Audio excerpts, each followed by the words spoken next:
make a video, life updates in the last couple weeks. So I had an accident last Wednesday, which was about 6 days ago now, and I broke a couple of ribs, which was very annoying because otherwise it wasn't a very violent crash. It's just like I landed the wrong way on the curb and broke a couple of ribs, and that has been pretty obnoxious. That prognosis, if that's the right word, has been pretty dim. No really sign yet that it's starting to mend because the ribs keep coming apart and not reconnecting.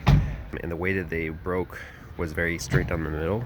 So it's kind of like a clean break, which I don't know if that is or is not worse for the prospect of it healing, but it just has not started to heal yet. So dealing with that a lot. Oddly, it hasn't been as painful as I imagined it would have, even though the bones move around a lot, but it definitely is very fatiguing all the time. Just tired. I would describe it as brain fog, but it's honestly more fundamental than that. It's just lack of energy all the time. I think my body knows that it's injured, and it's just like, and nothing really seems to penetrate it. Like stimulant do for a little bit, but it's not, I don't know. So I don't know, it's been hard to focus, hard to do things, and also hard to socialize. And so I don't know, this is going to be a problem I think for a while. So I really need to figure out how to get it handled. But anyway, so that's, I guess, the biggest thing. Let's see what else. My sister's getting married on Saturday, so I am driving out to hang out with them. So I guess I should do a van engine update. So I ordered the van fix thing. Was this whole thing, there's a lot of variables up in there. I wasn't really sure what the problem was. I got a new ODB2 port reader to read the engine pressure. That was a whole debacle. It was really hard to find information on if I was getting the right port reader, but I got one and it seemed like it worked. And as far as I could tell, there wasn't any major problems with the fuel reading. So that suggested that there was a problem with the fuel gauge. I said fuel gauge, it's not the fuel gauge. So it was my mistake. There's two components that have similar sounding names, and also they both go by multiple names because people use colloquialisms for them. One is the fuel pressure regulator, and the other one is the fuel quantity control valve. The fuel quantity control valve is on the high pressure fuel pump. The fuel pressure regulator is on the other end of the high pressure fuel rail, and they are both valves that control fuel pressure, but the quantity control valve just controls how much the high pressure fuel pump is getting, and it can fail. It's just a solenoid. And so that part I found, it's really weird how parts work. Some parts you can pay 3 times as much and get them tomorrow, or you can pay a third and get it in 2 weeks. So I paid a third and got it in 2 weeks. I wasn't even sure if it was the right thing, but it seemed like consistent. At this point, I already disassembled and cleaned and reassembled the high pressure fuel pump, which was a fucking laborious thing. It took a lot of special tool and time, and that turned out to not be the problem. And I was doing that because a new high pressure fuel pump is $1,000, which is insanity. It's so expensive. And a used high pressure fuel pump is $500, both of which are essentially way out of my budget.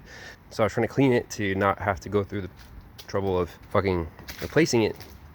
And after cleaning it, it didn't fix the problem. So I was like, maybe it's the quantity regulator valve. So I ordered that. I waited with bated breath for 2 weeks. I got it, I installed it, and it fixed the problem.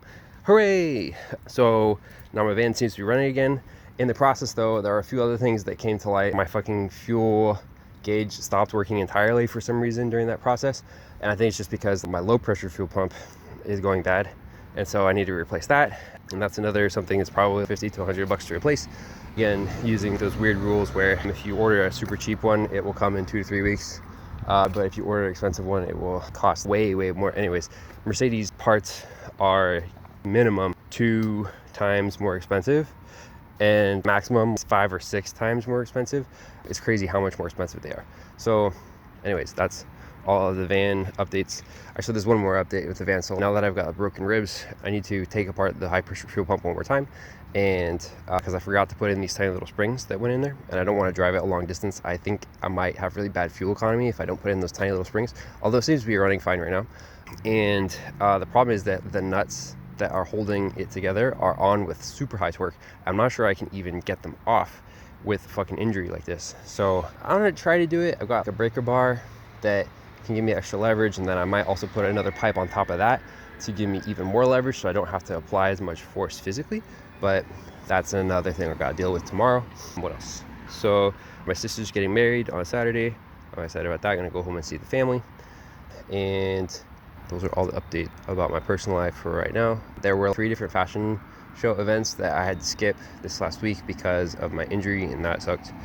And also the suspension on my wheel just went out completely, and so now I've got to replace that. That's another $80 charge, or another $80 part. And then I've got to also tomorrow, probably spending most of the day tomorrow taking my wheel apart, putting that on, and then replacing it.